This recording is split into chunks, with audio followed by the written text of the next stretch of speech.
दे दी हमें आज़ादी बिना खड़क बिना ढाल, साबरमती के संत तूने कर दिया कमाल। ऐसा कहा जाता है कि देश की आज़ादी हमें महात्मा गांधी के कारण मिली। ये कुछ हद तक सही भी है, लेकिन अगर ये कहा जाए कि गांधी नहीं होते तो भारत आज़ाद नहीं होता तो ये गलत होगा, क्योंकि गांधी के भारत आने से पहले से ही आज़ादी की ज्वाला धधक उठी थी। सुभाष चंद्र बोस जैसे क्रांतिकारी अपने काम में लग चुके थे, लेकिन देश को आज़ाद कराने का श्रेय एक षड्यंत्र के तहत उन्हें कभी नहीं दिया गया। लेकिन वो बाबा साहब डॉक्टर भीमराव अंबेडकर ही थे जिन्होंने भारत की आज़ादी का श्रेय सुभाष चंद्र बोस और आज़ाद हिंद फौज को दिया था। नमस्कार, मैं अभयराज आपका हुनरबाज पत्रकार में स्वागत करता हूं।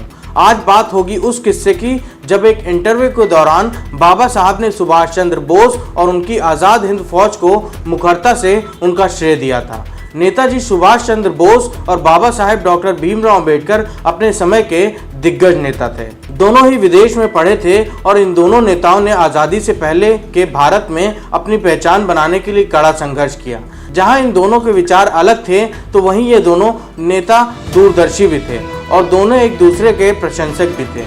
इन दिग्गज नेताओं की सिर्फ एक बार मुलाकात हुई और वो तारीख थी 22 जुलाई 1940 की, जब ये नेता एक दूसरे से मिले और दोनों के बीच फेडरेशन को लेकर बहुत सी बातें हुई। इसी दौरान अंबेडकर ने बोस से अनुसूचित जातियों को लेकर एक सवाल पूछा, जिसका जवाब उन्हें बहुत संतोषजनक नहीं लगा और उसका जिक्र नेताजी सुभाष चंद्र बोस ने अपने एक भाषण में किया। अपने एक भाषण में जाति को लेकर नेताजी ने कहा था कि जहां तक जाति का सवाल है, हमारे लिए ये आज कोई समस्या नहीं है, क्योंकि प्राचीन काल में जिस तरह की जाति थी वो आज नहीं है। अब जाति व्यवस्था का अर्थ है कि समाज पेशागत आधार पर कुछ समूहों में बटा है और शादियां उन समूहों के अंदर ही होती हैं। आधुनिक काल में भारत में जाति के आधार पर किसी प्रकार का कोई अंतर नहीं है।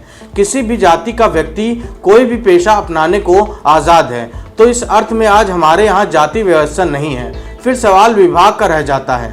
पुराने समय में यह प्रथा थी कि लोग अपनी जाति में विवाह करते थे। आज अंतरजातीय विवाह आम है। जाति का तेजी से लुप्त हो जाना ये एक सच्चाई है। सच्चाई तो ये है कि राष्ट्रीय आंदोलन में हम किसी व्यक्ति की जाति कभी नहीं पूछते और अपने कुछ निकटतम सहयोगियों को तो जाति भी नहीं जानते। इस संदर्भ में मैं आपको बताना चाहूँगा कि ये अंग्रेज ही थे जिन्होंने सारी दुनिया में प्रचारित किया कि हम लोग आपस में लड़ने वाले लोग हैं, विशेषकर धन को लेकर लड़ने वाले लोग हैं। लेकिन यह भारत की बिल्कुल ही गलत तस्वीर है। यह हो सकता है कि भारत में कुछ मतभेद हो, लेकिन ऐसे मतभेद आज किसी भी दूसरे देश में पाए जाएंगे जहां जाति को लेकर सुभाष चंद्र बोस संतोषजनक बात नहीं कर पाए। तो वहीं बाबा साहब अंबेडकर ने फरवरी 1955 में फ्रांसीसी वॉटसन के एक इंटरव्यू में ये साफ कहा कि भारत को आज़ादी शायद सुभाष चंद्र बोस की आज़ाद हिंद फौज और उनके व्यापक असर की वजह से मिली।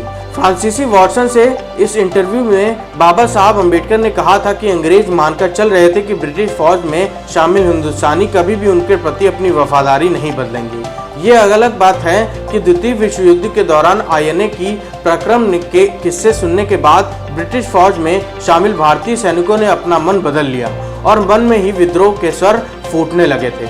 इसके अलावा आईएनए के 40,000 सैनिकों के भारत आने की खबर में भी अंग्रेजों को महसूस करा दिया कि इस देश में अब उनका राज करना मुश्किल हो जाएगा।